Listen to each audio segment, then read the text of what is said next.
Today I'm showing you two versions of the neutral glaze, also known as clear glaze. After watching this video you will know everything you need about clear glaze, and I will also share a simple substitute you can use for fruit tarts, something you probably already have in your pantry.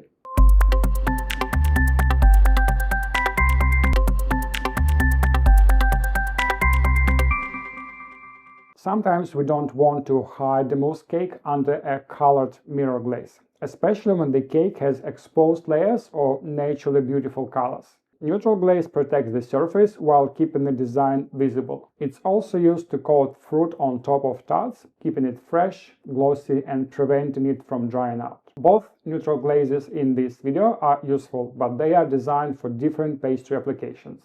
From a professional point of view, the choice depends on technique, texture and behavior. After watching, you will be able to choose the right version based on understanding, not just ingredients. Let's start with the classic neutral glaze. This is the traditional nappage style glaze. It is light, very fluid and sets cleanly. Sometimes a little firm, depending on how you use it and at what temperature. This makes it ideal for fruit tarts, brushing fruits, spiderweb effects on the mirror glaze, and any situation where you want a clean, transparent shine. Let's go through the ingredients.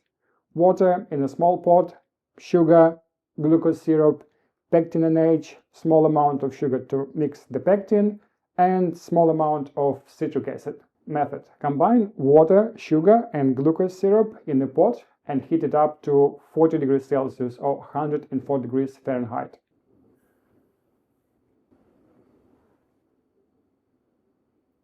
Mix the second sugar amount with the pectin NH.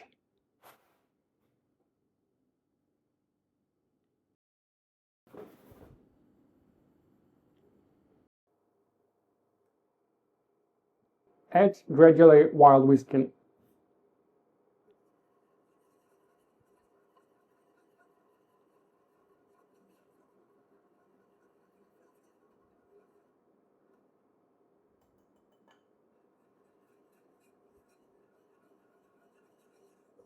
Bring to a boil, add citric acid and boil for 4 minutes.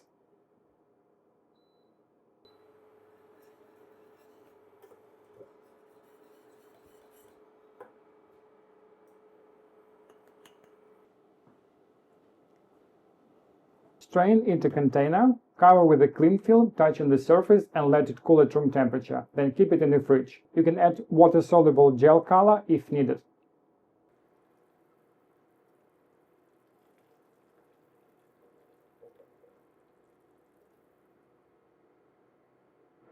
Using strain, remove any air bubbles that sits on top. Now a few words about pectin. Pectin is naturally present in the seeds, skin and pulp of many fruits. It's a polysaccharide that forms a gel in the presence of sugar and acid, which makes it essential for structure in pastry. There are several types of pectin: pectin NH, yellow pectin, pectin X58 and pectin LM. For home use, you may have seen citrus pectin or jam setting powders. Pectin NH is the star for the fruit glazes and jams. Its main feature is thermoreversibility.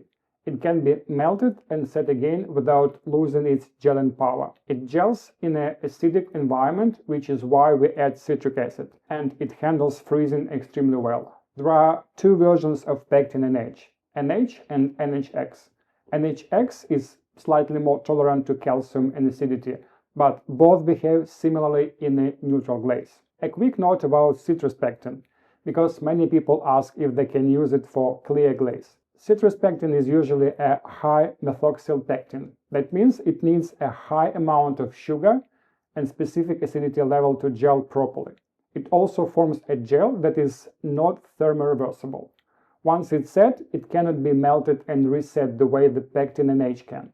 It also tends to create a firmer, slightly cloudy gel, and it doesn't tolerate freezing and thawing well. For a neutral glaze, we need the opposite. We need the pectin that stays clear, melts smoothly, resets cleanly, and can be reheated many times. That is exactly why the pectin NH exists. It is low methoxyl, thermoreversible, freeze-stable, and designed specifically for nappage and fruit glazes. Now, the second recipe. This is a modern neutral glaze formulated specifically for entremet and mousse-style desserts. It contains the same base ingredients, but it also includes dextrose monohydrate. I will simply call it dextrose. The dextrose is a pure glucose with a DE value of 100. The DE stands for dextrose equivalent, which means how completely starch has been broken down. A DE of 100 means it's fully hydrolyzed starch made of single glucose molecules. It is less sweet than sucrose, dissolves instantly and softens the gel structure. In a glaze, dextrose increases elasticity, improves freezing stability, and helps the glaze cling smoothly to frozen cakes. This recipe has a high total solids, so it is thicker, more stable, and gives a more even finish when dipping frozen cakes or spraying with a spray gun. Dextrose is widely available because it's also used as a sports supplement, a fast-digesting, high-glycemic sugar used by athletes for rapid energy and improved nutrient absorption. Let's go through the ingredients. Again, in the pot I've got water, sugar, glucose and dextrose, small amount of sugar and pectin to mix together, and citric acid. And the method is the same. Heat the water with the first sugar amount, dextrose and glucose syrup to 40 degrees Celsius, 104 degrees Fahrenheit.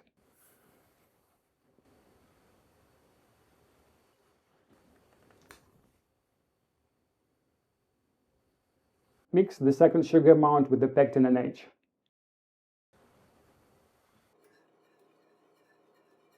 Add gradually while whisking.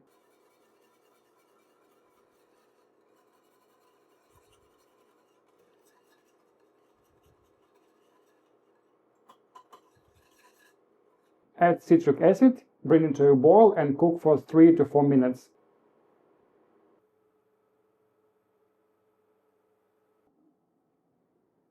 Strain into container, cover with a cling film, touching the surface and let it cool at room temperature, then keep it in the fridge. You can add water-soluble gel color if needed.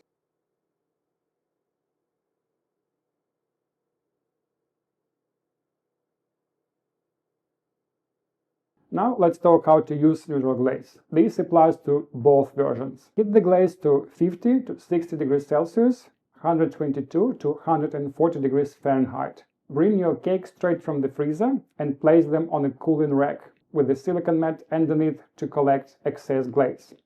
Work quickly. As soon as the glaze touches the frozen surface, it begins to set. Pour in the center first, then around the sides, until the cake is fully covered. Wait until the dripping slows down, then remove the bottom drops by sliding the base of the cake across the rack, using the offset spatulas for support.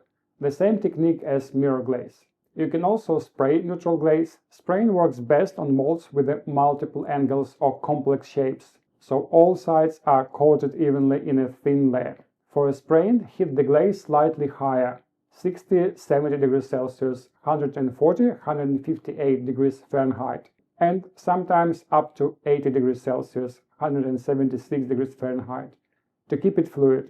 Use the same tool and technique as for the velvet effect. After glazing the whole cake, defrost it in the fridge for about 6 hours.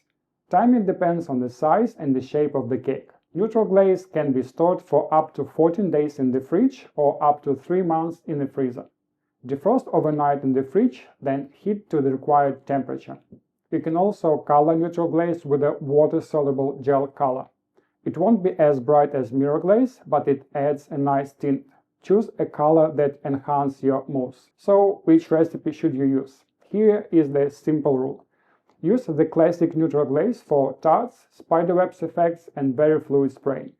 Use the modern neutral glaze with the dextrose for dipping individual frozen cakes and for more elastic, stable spray finish. Both recipes are correct. You can still use the first version for everything, but now you know how it can be improved when needed. There are other clear glazes formulas, but these two are the most common and the easiest to work with. And now the promised tip for glazing fruit tarts. Any jam that you have at home contains pectin, so it can be used for glazing.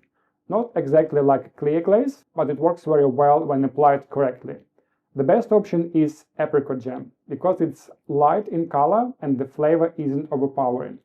Heat it until it melts, usually around 50 degrees Celsius, 122 degrees Fahrenheit. You can add a little water or lemon juice to thin it, if necessary. Brush it onto your fruit with a pastry brush. Then chill the tart in the fridge, and that's your easy, accessible substitute for clear glaze.